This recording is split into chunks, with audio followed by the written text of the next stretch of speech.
मिळालेत मला. Default 2-3 web forms मिळालेत. एक अबाउट, एक सेकंड आहे ते कॉन्टॅक्ट, आणि थर्ड आहे ते डिफॉल्ट ASPX. ओके, ASPX म्हणजे माझा ASP.NETचं पेज आहे. आता हे वर्क कसे करतात, पहिला तर आपण स्वतःचं एक फर्स्ट वेब फॉर्म क्रिएट करूया बाय डिफॉल्ट सोडून. ठीक आहे, तर आपण कसे ॲड करू शकतो नवीन वेब फॉर्म्स. प्रोजेक्टवर क्लिक करायचं, राईट क्लिक करून इथे ॲड ऑप्शन आहे, ॲड ऑप्शनवर क्लिक करायचं, न्यू आयटम्समधनं इथे तुम्हाला इन्स्टॉलच्या खाली वेब दिसतात आणि इथं वेब फॉर्म्स दिसतात. आता वेब फॉर्म पाहिजे तर आपल्याला नुसता वेब फॉर्म पाहिजे, तर नुसता वेब फॉर्म घेणार आणि मी इथं त्याचं नाव चेंज करणार आहे. आता माझा पहिला असणार आहे तो होमचा, लॉग इनचा घेऊया आपण. ओके,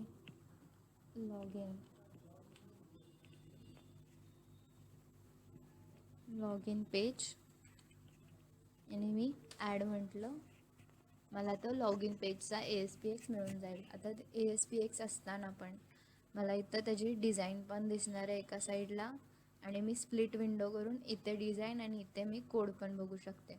ओके, आता आपण डिझाईन करायला काय काय टूल्स अवेलेबल आहेत ते बघूया. इथं आता टूल बॉक्स आहे, मी इथं हा पिन करून घेते.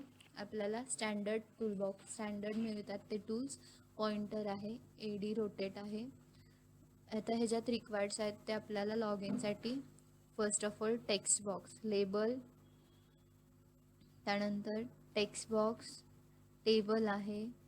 टेबल नंतर आता आपल्याला लिंक बटन आहे, हायपर लिंक आहे, फाईल अपलोड आहे, ड्रॉपडाऊन लिस्ट आहे, चेकबॉक्स लिस्ट आहे, चेकबॉक्स आहे. अशा प्रकारचे सगळे टूलबॉक्स इथं आता आपल्याला मिळणार आहेत. तर यासाठी पहिला आपण इन्फॉर्मेशन बघून घेऊया त्याचे. तर वेब फॉर्म्स नंतर आपल्याला येतात सर्व्हर कंट्रोल्स, आत्ता जे बघितलेत टूलबॉक्समध्ये. आता हे सर्व्हर कंट्रोल्समधला पहिला बघूया, लेबल काय करतो, लेबलला कुठलाही इव्हेंट फायर करणार नाही आहे. तो फक्त काय करतो, तुमच्या वेब पेजवर तुम्हाला एक टेक्स्ट डिस्प्ले करण्यासाठी यूज केला जातो. It is use to display text on HTML पेज. ओके, त्यानंतर टेक्स्ट बॉक्स घेतो, तो टेक्स्ट चेंज्ड हा इव्हेंट त्याच्यात असतो. ज्यावेळेस तुम्ही क्लिक करून टेक्स्ट बॉक्समध्ये काहीतरी एंटर कराल त्यावेळेस टेक्स्ट चेंज हा इव्हेंट फायर होणार आहे. तो इव्हेंट फायर करून आपण एखादी पेजवरची ॲक्शन पण चेंज करू शकतो. त्यानंतर it is use to create a text input in the form. Okay, तुम्हाला टेक्स्ट इनपुट घेण्यासाठी आपण टेक्स्ट बॉक्स यूज करणार आहे. नेक्स्ट आहे ते बटन तुमचा क्लिक इव्हेंट फायर करतो, त्यामुळे क्लिक इव्हेंट आणि command. It is use to create a button. लिंकवालं बटन क्रिएट करण्यासाठी आपण लिंक बटन यूज करतो. इथं पण आपला क्लिक इव्हेंट फायर होणार आहे. ओके, त्यानंतर इमेज बटन येणार आहे, ते विथ इमेज येणार आहे. हा पण इव्हेंट आपला क्लिक इव्हेंट फायर करतो, त्यामुळे आपल्या इथं क्लिक इव्हेंट दिसते. हायपरलिंक इथं कुठलाही इव्हेंट फायर करत नाही आहे, डायरेक्ट क्लिक केले की त्या लिंकवर तुम्हाला रिस्पॉन्स देते. ओके, त्यानंतर dropdown list selected index change. Dropdown लिस्टमध्ये आपण एखादं कंटेंट सिलेक्ट केला त्यावेळेस सिलेक्टेड इंडेक्स चेंज्ड म्हणून एक इव्हेंट फायर होतो. आता हे सगळे जे काही इव्हेंट्स आहेत आपण स्टेप बाय स्टेप बघणार आहोत. ड्रॉपडाऊन लिस्ट तुम्हाला एखाद्या वेळेस ड्रॉपडाऊन लिस्ट कंट्रोल क्रिएट करण्यासाठी यूज करायचा आहे. लिस्ट बॉक्स, जिथं तुम्हाला सिलेक्टेड इंडेक्स चेंज हा इव्हेंट परत इथं फायर होणार आहे.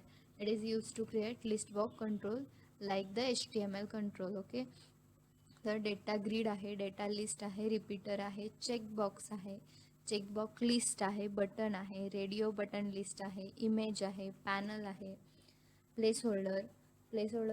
तर प्लेस होल्डर जे काय इथं क्लिक करायच्या आधी जे दिसतं त्याला प्लेस होल्डर म्हणतात.